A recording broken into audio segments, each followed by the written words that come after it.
말로는 부모가 아이를 절대로 못 이깁니다. 사실은 말싸움으로 가는 것 자체가 굉장히 잘못된 거예요. 내가 뭔가 나의 역할과 너의 역할에 대해서 명확하게 지금 내가 구조를 못 만들어줬다고 이해를 하시는 게 맞을 것 같아요. 많은 분들이 아이한테 친절하려고 말을 하세요. 말. 옛날에 야 해! 이런 건 되게 불친절하기 때문에 납득을 시켜주려고 그래요. 근데 계속 엄마가 설명을 하면 아이는 이게 납득이 안 되면 안 해도 된다고 느낍니다.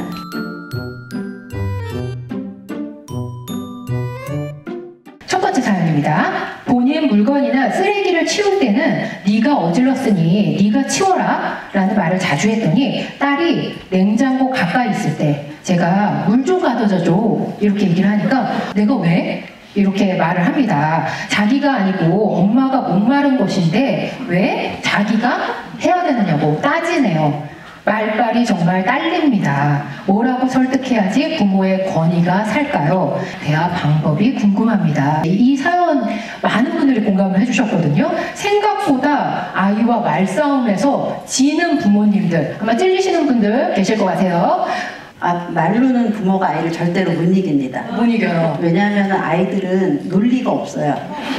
형은 크니까 뭐 뭘 2개 주고 너 하나 하면 왜 다르게 줘? 아니 형은 크고 많이 필요하고 이런 거 절대로 애들 못 알아듣죠? 예. 그러니까 가장 단순한 논리를 갖고 반복하기 때문에 이거는 이길 수가 없고요. 사실은 말싸움으로 가는 것 자체가 굉장히 잘못된 거예요. 일단 어떤 가정에서 하는 행동은 논리적인 게 아니죠. 이건 엄마가 했으니까 엄마가, 이건 네가. 이렇게 분배되어 있는 게 아니에요.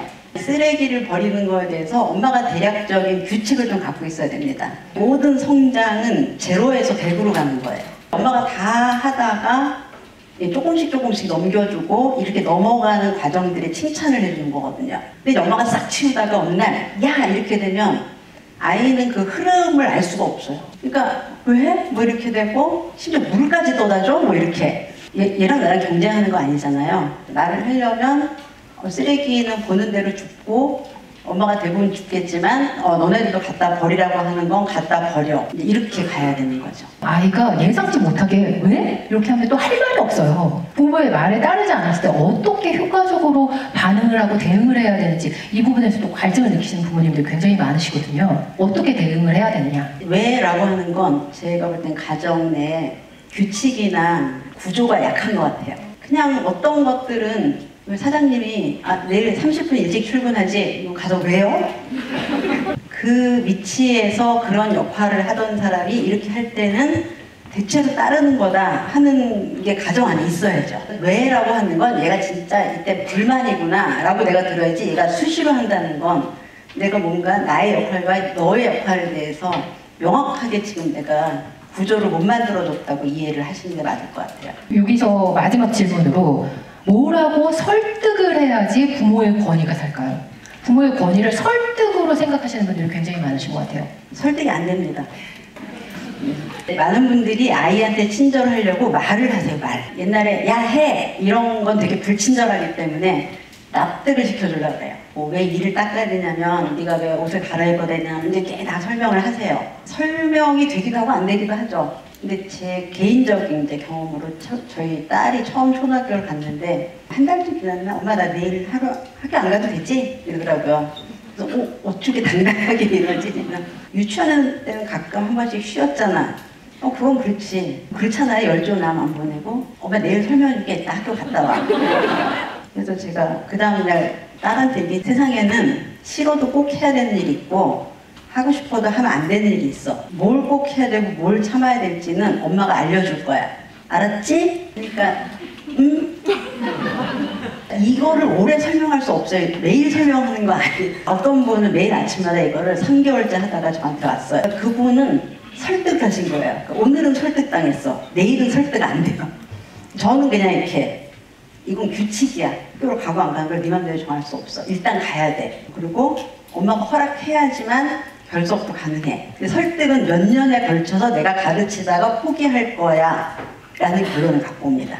그냥 하는 겁니다. 좀 이 닦고 옷 입고 시간 맞춰서 나가고 이런 거 다 이제 크면은 논리가 생겨요. 근데 엄마 말에 수많은 약점과 꼬투리가 있는 걸 알게 돼요. 근데 계속 엄마가 설명을 하면 아이는 이게 납득이 안 되면 안 해도 된다고 느낍니다. 이제 10살 지나면 안 되니까 이제 소리를 지르거나 많은 분들은 애걸복걸을 하죠. 그렇게 하다 보면은 나중에는 아이한테 휘둘리는 부모가 너무 많아지신 것 같아요. 요즘 들어서 가장 많이 겪는 휘둘리는 부모의 유형, 교수님 어떻게 체감하세요? 결정권이 애한테 있다고 느끼는 분들이 너무 많은 거. 미성년자는 왜 미성년자냐면은 자기한테 궁극적으로 좋은 게 뭔지 판단을 못하는 게 미성년자의 의미예요. 나 맨날 뭐 고기만 먹을래. 고기 맨날 맛있어.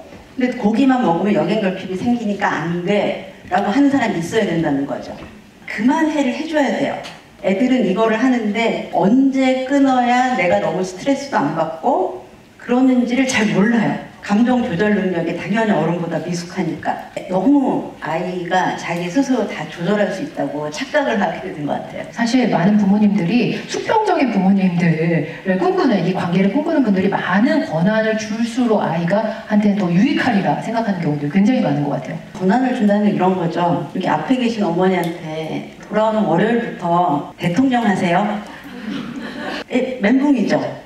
결정을 하라는 건 그 아이 나이에 맞아야 돼요. 그리고 그 결정의 결과가 뭔지도 이해할 수 있어야 돼요. 그러니까 애들이 결정할 수 있는 건 제가 볼 때는 1,500원 범위 내에서 과자를 먹을래, 아이스크림 먹을래, 또 빨간 양말 신을래, 파란 양말 신을래. 근데 심지어 1,500원짜리 과자 먹을래, 아이스크림 먹을래. 그럼 과자 했다가 과자를 막상 사면 울어요. 또 아이스크림 먹고 싶었다고. 그러니까 어떤 결정을 하고 그 결과를 책임질 수 있을 때 결정을 주는 거예요. 아니, 네가 오늘은 빨간 양말 신다 했으니까 갔다 와. 이렇게 해야 그게 이제 결정 가능한 거예요. 그걸 억지로 감당을 시켜야지 그 다음에 신중해지는 거거든요. 제가 보니까 그 정도밖에 없더라고요. 할 수 있는 게. 많은 부모님들한테 요즘 가장 큰 키워드, 부모의 권위. 교수님이 생각하시는 부모의 권위는 뭘까요? 얘가 뭐 엄마 이렇게 하면 안 돼 할 때 속으로 그건 아니지 하고 제가 판단을 해요. 그리고 그 판단으로 애를 행동하게끔 하는 게 저는 권위라고 생각했어요. 근데 그게 힘을 갖고 안 돼 이게 아니라 어른이 할 수 있는 판단을 하고 그 판단을 아이한테 스무스하게 전달을 하는 거죠. 엄마가 갖고 있는 자원밖에 애들은 가진 게 없어요. 근데 여러분들은 그걸 애들 것처럼 하세요. 결정하라 그러고 문제가 생기면 다 바꿔줘요. 그러면 아이들은 이 엄마라는 자원을 내가 가졌다고 생각해요. 그러니까 엄마의 지시를 따를 이유가 없어요. 우리가 등산을 가요. 험한 산을 가는데 리더가 있습니다. 리더가 맨 앞에서 자 이쪽으로 가세요 하니까 안전하고 저쪽으로 가세요 하고 안전하면 그 리더는 믿을 수가 있죠. 신뢰하니까 그 사람이 알려주는 대로 가는 겁니다. 부모가 가져야 되는 권위는 그건 거예요. 엄마가 하라는 대로 하니까 안 뜨겁구나. 엄마가 하라는 대로 하니까 덜 무겁구나. 그거를 계속 경험시켜줘야 권위가 생겨요. 근데 결정권을 다 주니까 엄마가 하라는 대로 하니까 안전하구나 이런 게 없어요. 왜냐 다 내가 한 거야. 그걸 다 없이 했으니까 이제 와서 억지로 만들어야 되는 거예요. 얘한테 줬던 결정권을 할 수 없이 뺏어야 됩니다. 그러면은 이제 이 엄마가 지시했을 때 애가 따르려면 그 결과가 분명해야 돼요. 엄마 지시를 안 따르면 걔한테 무슨 일이 일어나요? 결과를 여러분이 줄 수 있는데 그걸 포기해서 권위가 안 생기는 거예요. 규칙을 지키는 이유는 뭐 예를 들면 제가 속도를 지키는 이유는 속도를 안 지키면 벌금을 내잖아요. 어떤 바람직한 행동이 정착이 되려면 그 결과가 뚜렷해야 돼요.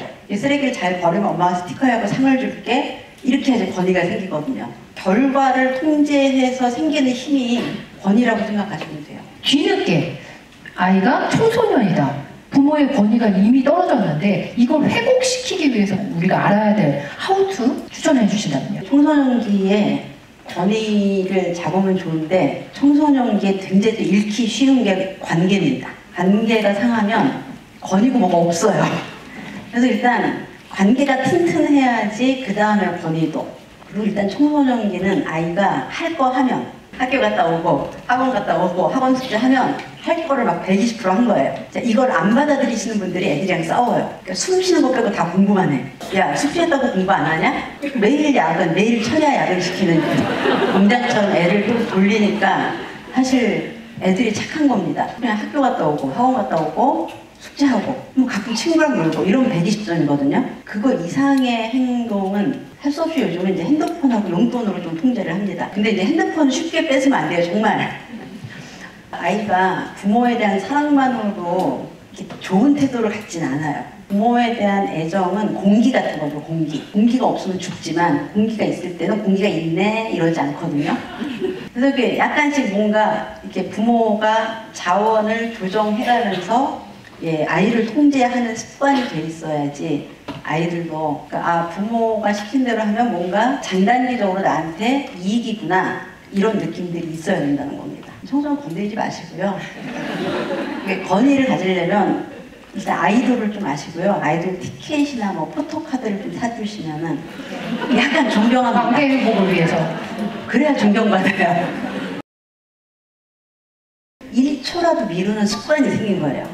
1초라도 그걸 안 하고 하면 뭔가 억울한 거예요. 다 넘어가고 계신 겁니다. 5분 있다 3분 있다 이것만도 다 저도 2년 속았어요 우리 아들한테. 저는 유아아동 시기에 가장 중요한 게 아이들한테 습관, 제대로 된 습관을 형성하는 거라고 생각하거든요. 성인이 됐었을 때 마땅히 해야 될 그 습관들을 유아아동 시기에 쌓아야 되는 부분이 굉장히 크다고 생각을 하는데 아이들의 습관 형성을 좀 가로막는 부모님의 말과 행동 유의해야 될 부분은 뭐가 있을까요? 왜라고 묻는 거예요. 네. 왜 안 하고 싶은데?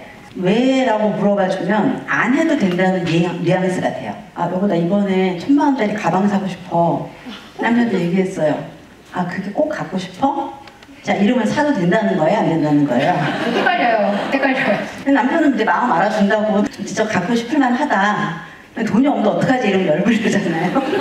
그래서 가능한 지시하고 행동이 간격이 없어야 돼요. 왜 이따가 네가 이 쓸데없는 말을 해갖고 너는 시간 끌 수 없어. 시간을 끄는 거거든요, 싫은 걸. 그래서 그게 너무 많은 말, 부드러운 표정, 달래는 듯한 말투, 이건 다 내가 안 해도 되는 걸 한다는 메시지를 주는 거예요. 만약에 근데 이유를 물어보면 어떡하죠? 해. 명쾌합니다. 해. 저도 2년 속았어요, 우리 아들한테. 너 씻고 나, 그러면 무슨 순서대로 씻어야 돼? 그럼 세수치과 손발 그걸 매일 물어보더라고요. 이상하다 머리가 나쁜 거 같진 않은데 나중에 이제 우리 딸이 엄마 바보야 이러더라고요. 근데 하거든요. 하는데 1초라도 미루는 습관이 생긴 거예요. 1초라도 그걸 안 하고 하면 뭔가 억울한 거예요. 이유를 물어보는 시간을 다 넘어가고 계신 겁니다. 5분 있다 3분 있다 이것만도 다 얘네들이 나중에 삶을 살아가면서 또 미루는 습관의 밑바탕이 되어주고 있어요. 그냥 생각하지 말고 벌떡이 좋잖아요? 그럼 벌떡을 시키세요. 그럼 지금 이거를 시켜놓으면 걔는 나중에 인생을 훨씬 편하게 사는 거죠. 머릿속으로 핑계 생각하지 않고 벌떡 일어나게 되니까. 마땅히 해야 될 것을 바로바로 하게 하는 것. 사실 그게 훈육이잖아요. 그렇죠. 훈육이죠. 훈육에 대해서 부정적으로 생각하시는 부모님들이 사실 많거든요. 벌로 생각하시는 경우도 많아지신 것 같아요. 훈육은 훈련시킨다는 뜻입니다. 훈련. 그러니까 뭐 젓가락질 같은 거죠. 젓가락질을 계속 반복시키는 거죠. 젓가락질을 잘 못하면 안 하려고 하겠죠? 다시 해봐, 다시 해봐, 다시 해봐. 잘했어. 이게 훈육입니다. 10번 중에 1번 듣던 걸 2번, 3번, 4번. 이건 빈도수가 중요한 거고 시켜서 하는 게 점점 줄어드는 게 훈육이 되는 겁니다. 근데 이제 많은 분들이 안 하던 걸 시키려니까 소리를 지르는 거예요. 소리를. 얘들이 처음에 이제 놀래서 하는데 나도 기분 안 좋고 걔도 기분 안 좋죠. 그래서 약간 어린애들을 혼을 싹 뺀 다음에 시키면 돼요. 여기 휴지 있다, 휴지. 빨리 누가 먼저 갔다. 저희가 맨날 했어요. 생각하지 않게. 네, 생각하지 않고 몸을 움직이는 거예요. 몸을. 어린이집이나 유치원 선생님이 여기 이거 해보자 해보면은 해야 될 것 같은 그런 느낌. 그거예요. 그 톤으로. 대화가 아니고요. 톤으로 이거를 이제 하면서 이게 좀 정리되는 거죠. 저희 딸은 하나 둘 셋인데 지금도 하나 둘 셋 하면 하지 말라고 이렇게. 그러니까 그걸 만드는 거예요. 스위치를 만드는 거예요. 해야 돼 하고 쫙 하면은 해야 돼 할 때 움직이게 됩니다. 저는 소리 안 질러봤어요. 오늘 한번 스위치를 한번 각자 만들어 보시는 걸로 하겠습니다. 제가 여기서 이제 주목하는 건 학교 안 간다는 말을 너무 쉽게 한다는 겁니다. 놀라운 건 같이 계신 어머니가 힘들어하는데 꼭 보내야 돼요? 근데 그거는 성장하고 반대로 가는 경우가 많습니다. 병원에서 30년 있었기 때문에 오는 애들을 만나서 너는 이게 문제구나, 어떻게 풀어볼까? 이런 거를 좀 30년 했는데 분위기가 너무 많이 달라졌어요. 뭐가 달라졌냐면 예전에는 이거는 하지 말자. 근데 요즘은 80% 이상이 좀 하자. 이걸 좀 하자. 학교는 좀 가자. 이제 힘들다는 거죠. 그래서 뭐가 힘들어? 그럼 학교 가면 친구도 별로 없고 그래서 얘기는 해, 그 얘기는 한대요. 그게 왜 학교 안 갈 이유가 돼? 이제 재미가 없대요. 학교에서 뭘 하면 재밌겠어? 그래서 이렇게 하는데 그냥 즐겁지 않은 거예요, 학교가. 뭐 즐거울 수도 있고 아닐 수도 있는데 이제 제가 여기서 이제 주목하는 건 학교 안 간다는 말을 너무 쉽게 한다는 겁니다. 옛날에는 학교를 안 가? 이제 거의 그거보다 더 놀라운 건 같이 계신 어머니가 힘들어 하는데 꼭 보내야 돼요? 학교는 꼭 가야 돼? 뭐 이런 어떤 원칙이 있는 게 아니고 이를테면 이제 사람이 태어나서 성장하면서 뭘 쭉 하잖아요, 한 개인으로서. 근데 이제 그 나이에 웬만하면 꼭 해야 되는 것들이 있는 거죠. 애를 낳았으면 육아는 해야 되잖아요. 근데 애는 낳았으나 육아는 하고 싶지 않아. 이건 인간의 도리가 아니잖아요. 이제 직장을 다니면 내 시간을 맞춰서 이렇게 출퇴근을 해야 되잖아요. 난 너무 힘든데 안 하면 안 돼? 이런 마음이 쉽게 나오면 안 되는 상황들이 있다는 거죠. 근데 그거는 언제부터 배우냐? 어려서부터 배우는 거예요. 나 이거 먹기 싫은데 뱉어도 돼? 뭐라든지. 나 이거 딴 걸로 바꿔주면 안 돼? 뭐라든지. 이제 이런 것들을 비율적으로 얼마나 들어주고 얼마나 통제하느냐에 따라서 이 아이의 머릿속에 안 하면 안 돼? 이런 생각이 얼마나 쉽게 떠오르냐는 겁니다. 이제 요즘 이제 육아 방식에 대해서 저는 왜 이렇게 복잡해졌는지 잘 모르겠어요. 마음을 알아주고 뭐 아니고 뭐 권위를 이렇게 복잡한데 그냥 그거보다 제가 훨씬 밑단계의 키워드를 여러분이 갖고 계시면은 흔들리지 않을 것 같아요. 저는 그냥 육아가 지향할 바는 아이의 성장이라고 생각해요. 성장. 성장은 뭐냐면 어제보다 오늘이 나아지고 오늘보다 내일이 나아지고 언제까지 나아져야 되냐. 이 아이가 태어날 때 갖고 태어난 잠재력이 다 드러날 때까지. 애가 행복했으면 좋겠다고 생각하는데 이를테면 내가 얘를 성장시키기 위해서 좀 싫은 걸 시켜. 그럼 얘는 기분이 나쁘겠죠? 안 행복하다 그래요. 그럼 이제 거기서 어떻게 할 거냐 하는 딜레마가 계속 나온다는 거죠. 아이가 행복하면 좋죠. 근데 행복이 너는 원래 하루에 아이스크림 하나만 먹어야 돼. 근데 하나 더 줘. 그래서 얘가 막 울어요. 마음이 짠해서 하나를 줬을 때 내 마음이 흔쾌한 것과 아니야 너는 지금 이 정도가 적당해 하고 를 통제시킬 때 그 마음에서 더 귀한 게 통제시킬 때의 마음이라는 거죠. 그러니까 주는 게 제일 편합니다. 해달라는 대로 해주는 게 제일 편해요. 왜냐면 얘가 해달라는 걸 해주면 바로 기분이 좋아지거든요. 근데 그거는 성장하고 반대로 가는 경우가 많습니다. 이제 학교 안 가면 안 돼가 그건 거예요. 나 학교 힘든데 안 가면 안 돼? 들어주면 기뻐해요. 근데 그래도 가라고 할 때는 이제 이 엄마가 얘한테서 오는 얘가 느끼는 모든 그 부정적인 감정을 같이 끌어안고 있어야 돼요. 그게 사실은 저는 감정을 이해하는 육아에 더 여러분들이 끌리는 이유가 아닌가. 감정적으로 대치를 안 하게 되거든요. 얘는 원하는데 내가 안 들어주는 내가 느끼는 이 정서적인 압박? 이거 이제 쉽지 않거든요. 이제 저는 저희 딸한테 그런 걸 가르치기 위해서 예를 들면 너 뭐 어디 가서 뭐뭐뭐는 하면 안 돼? 뭐 이건 사면 안 돼? 했는데 그걸 샀어요. 그래서 전화해서 너 산가게에 가서 환불해. 환불할 수 있는 아이가 아니었거든요. 근데 환불하게 시켰어요. 저도 가슴이 찢어지게 아팠어요. 이 아이가 성장하는데 필요한 기본 틀 안에서 키워야 된다는 거죠. 사탕 하나 정도는 더 먹어도 되는데 이를테면 네 돈으로 마음껏 원하는 걸 사 먹어. 이건 안 되겠구나. 이제 이런 것들을 계속 잡아나가야 된다는 거죠.